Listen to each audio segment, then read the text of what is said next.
guys, welcome back to Drab Garage. We are on part 2 of the team for the grill, and as you can see, real quick, I've just cleaned it up with the wire brush, ready to do the tinning. So that's for the marker lights for the Jeep on the underside. You can see this is upside down. So we've done the ones for the bonnet, which are the 2 that were here. Done the 2 for the headlights, which were the inside ones here. And then we've just got to do these ones here. And then that's the grill, I understand, for tinning done. And that will be ready for paint and then putting all the bits and pieces on. So I'm just going to get the tinning butter ready. I've just got the fan going at the moment because I've been melting. It's just ridiculously hot again. And then yeah, we'll place that on, get our burner going, wipe it off, and I'll show you the results. Alrighty. Okay, so once again, we're using the Eastwood tinning butter. As you can see, get that in closer. And you can probably hear the monkeys crashing around upstairs because it's just after school. So we'll put the tinning butter on here. Okay, and then it's just a matter of just hitting them with the butane torch and rag. Heat it up till it gets to that molten kind of stage. Just trying to think where's a good place I can put the camera that I can show you. Haven't really got anywhere, but I will just do it this way and see. Hopefully this will work because it isn't like going upside down, this one.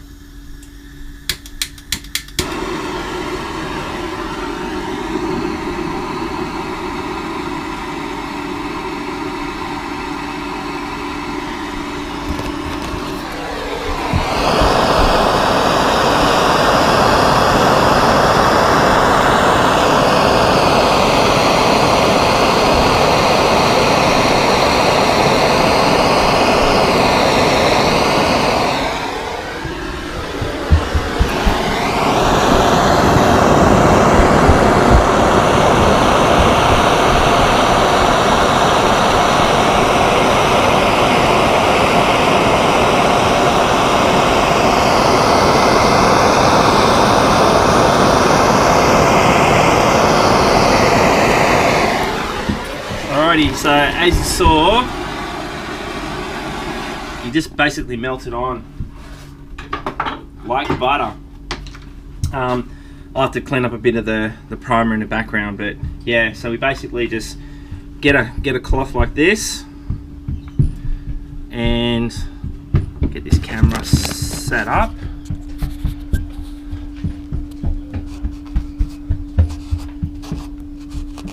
And just basically just wipe off the excess. Alrighty, and that's our tinning done. So, and on this side, just wipe off all that excess.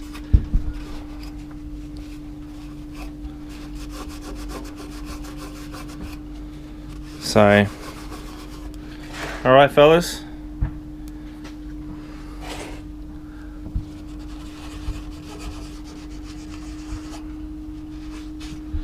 And then it's just a matter of just cleaning up the primer. As you can see, the primer in the background's bubbled a little bit. It's probably bubbled a little bit underneath the bottom. Let's have a look. Yeah, just a little. This one's bubbled a little. So we'll get onto that later. So that is essentially how you do the tinning. I'm of the understanding that, let me put this fan back on again. I'm of the understanding that you don't have to put solder on it. I believe that during the wartime they basically just put a big glob of tinning butter on it, as thick as they could. They hit it with the butane and then they just gave it a wipe just to get all the residue off it. Yeah, so that's basically the grill done. And then what I'm going to do, I'm just going to quickly off camera, I'm just going to clean this up. So this is the battery tray, and the battery tray, I believe it's this hole here. So this is the GPW, okay, the Ford GPW one, and it's this hole here shine in a little bit better. So it's this hole here that we need to put some tinning on. So I'm just going to hit that off camera with the wire wheel, and we'll tin that one and I'll show you what that one looks like. Okay, so just ground that bit off, the primer off it and off the back of it, only because it's just going to bubble the primer. Normally you would do your tinning on your metal when it's clean, when it's bare. And the reason why you do it on the battery tray is, I believe, the grounding, what is it, version 1 and version 2, something similar to that. The early ones had it grounded to the battery tray, and the later, what do they call it? Oh, I just mind blank at the end of the day. I'm so tired. Starts with S. You know the word I'm talking about. You know, the thing. All right. There's version 1 to version 2. So version 1 was on the battery tray, and version 2 was on the cross member, is where the battery cable grounds to.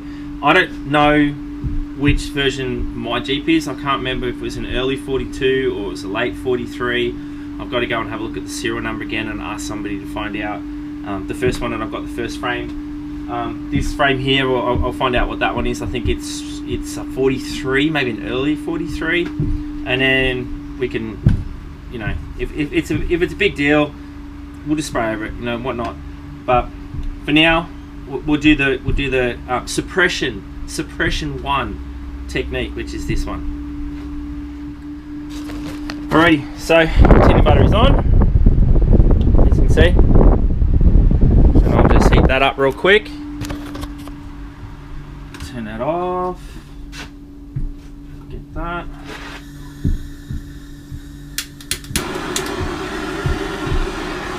Heat her up.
Alrighty, gents, that's done. Smoking. Okay, so I'll just let that cool down. I'll give it a bit of a quick clean just to get that residue off, because that residue is it's acidic, I believe, so it will make it rust.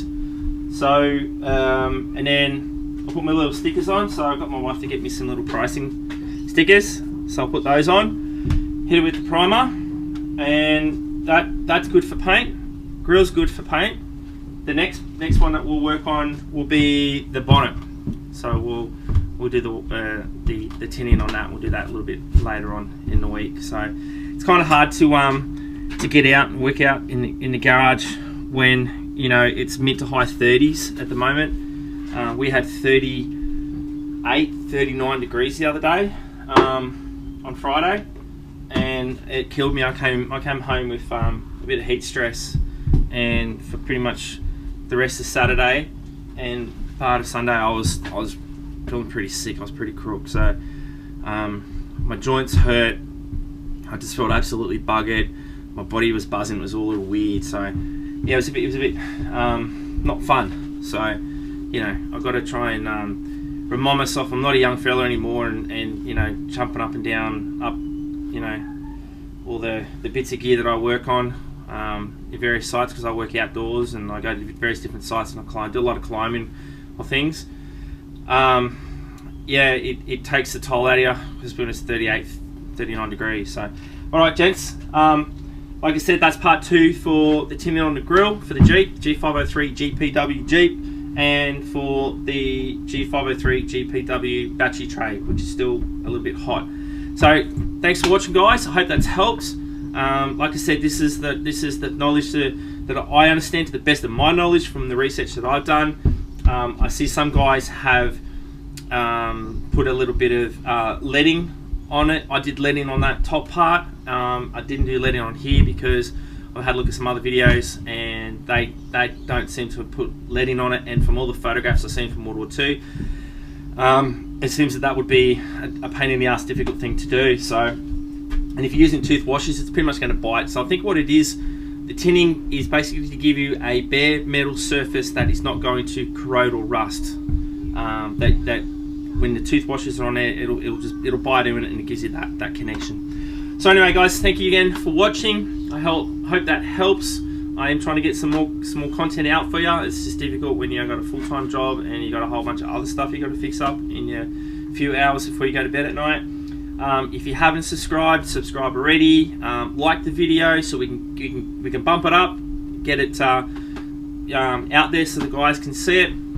If you've got questions, ask me questions. If you've got advice, give me advice. Like I said, I'm doing this all by myself.